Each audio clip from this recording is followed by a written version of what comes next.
So Raja Sandby is back again with the second episode of Dan Dan Season 2। भाई लोग पिछले वाले episode में तो उन लोगों ने हमको खतरनाक वाला लटकाया था, जिसमें हमने देखा था कि जब मोमो वापस आती है सुचिनो को श्राइन से तो वाकई देखती है कि जीदी और ओकान दोनों यहाँ पे बेहोश पड़े हुए हैं। और जब कीटो फैमिली से उसकी लड़ाई होती है तो ये लोग गलती से ऐसी जगह पे गिर जाते हैं जिसके बारे में लोगों को बिल्कुल भी नहीं पता। और नीचे जाके वो लोग देखते हैं और नीचे जाके ये लोग देखते हैं कि जिस सरपेंट की ये कीटो फैमिली के लोग पूजा करते हैं ना, जिन्हें सेक्रीफाइस देते हैं, वो तो एक्चुअली में एक अर्थवॉर्म है जो कि बहुत ज्यादा बड़ा हो चुका है। और यहाँ पे सिर्फ इतना ही नहीं होता, जब लोग अर्थवॉर्म से बचने के लिए जब ये घर में घुसते हैं तो घर में घुसने के बाद में यहाँ पे हम देखते हैं कि इन दोनों की जो पावर है वो आउट ऑफ कंट्रोल होने लग जाती है।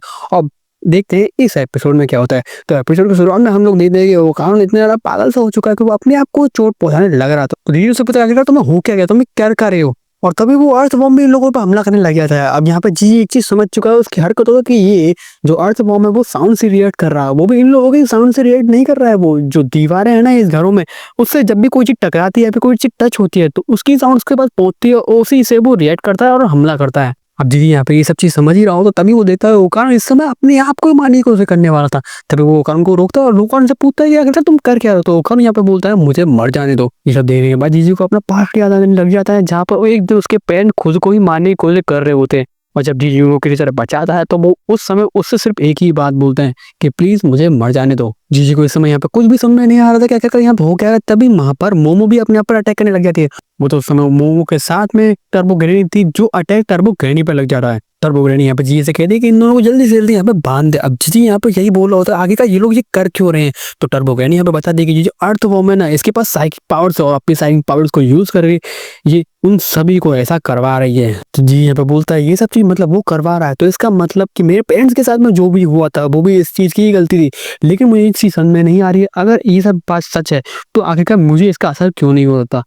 तो टर्बो ग्रेनी बताती है कि क्या तुम सच में नहीं पता। अब टर्बो ग्रेनी अपनी बात पूरी करने ही वाली होती है यहाँ पे, तभी यहाँ पे मोमो अपनी साइकिक पावर्स को यूज करके अपने आप पर फिर से अटैक करने लग जाती है। लेकिन जी यहाँ पे उनमें से एक भी अटैक को उस पर नहीं लगने देता और सारे अटैक अपने ऊपर ले लेता है।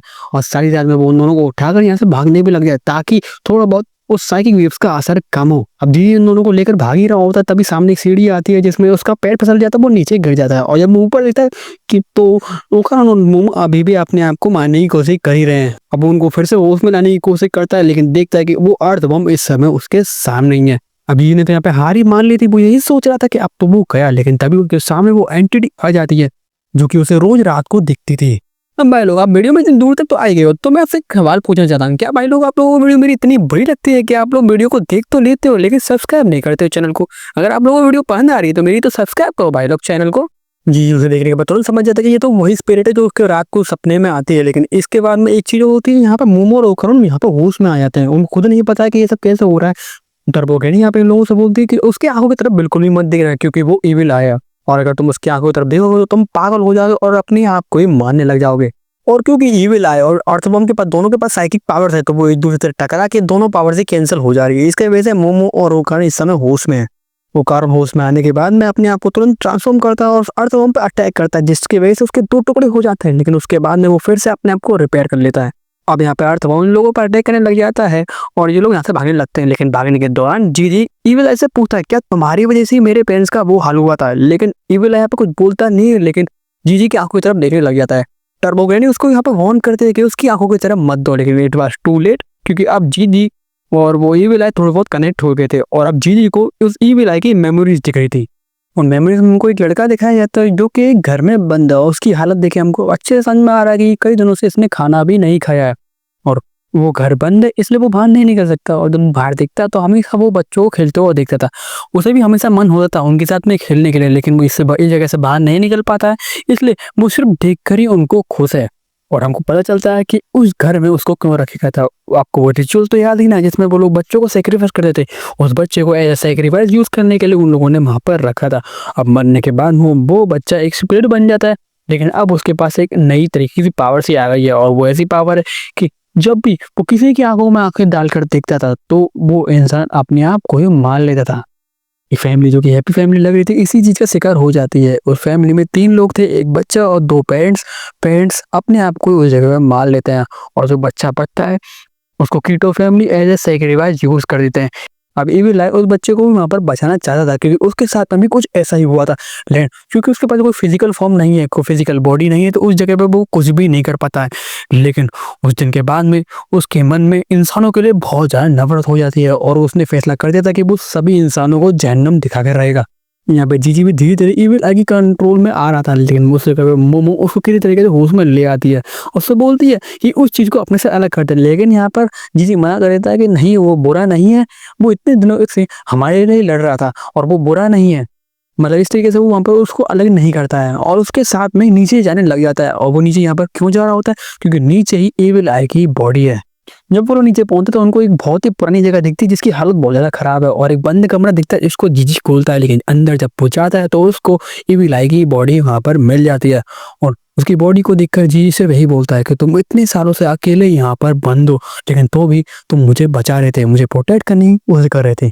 अब यहाँ पे मोमो और टर्बो इन दोनों यहाँ पर जीजी को समझा रहे थे कि तू उसके इसने करीब मत जाओ, उसे सिंपथाइज मत के, क्योंकि वो एक योकाई है और वो तुझे ही अटैक कर देगा। लेकिन जीजी यहाँ पर मानने के लिए तैयार ही नहीं था। वो कह रहा नहीं, वो हमसे अलग नहीं है, भले वो देखने में अलग है लेकिन वो हमारे जैसा ही है।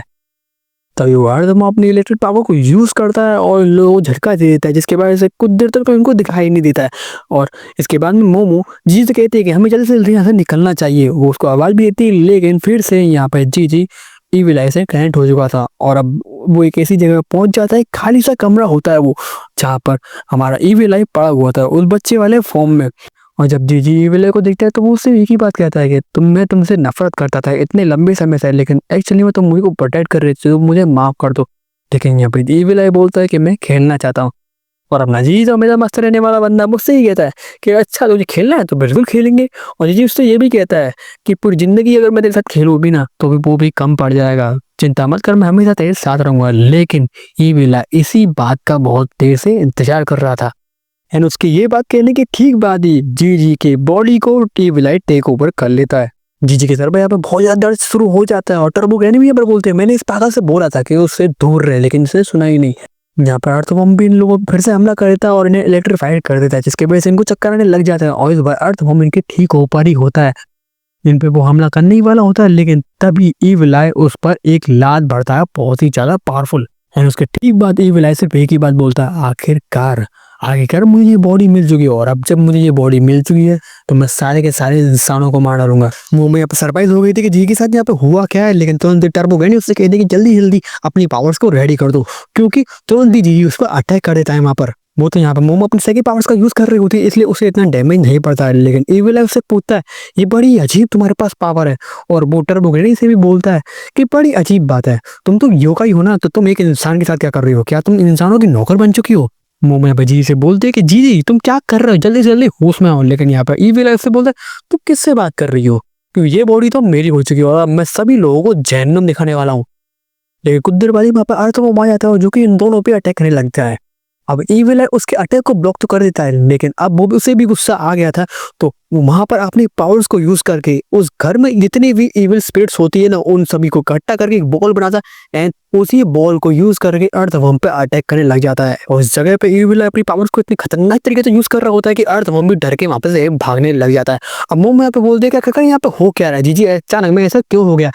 तो यहाँ पर टर्बो ग्रैनी उसे बताती है कि सच में तुझे बहुत देर में सब कुछ समझ में आता है, तेरी दादी ने खुद ही ये बात कही थी कि जीजी एक जीनियस लड़का है, उसकी फिजिक भी बहुत अच्छी है और स्पिरिचुअल पावर भी बहुत ज्यादा अच्छी है, और इसी के बाद मुझे भी मौका मिलता तो मैं भी उसकी बॉडी को हासिल करने के लिए कुछ भी कर सकती थी।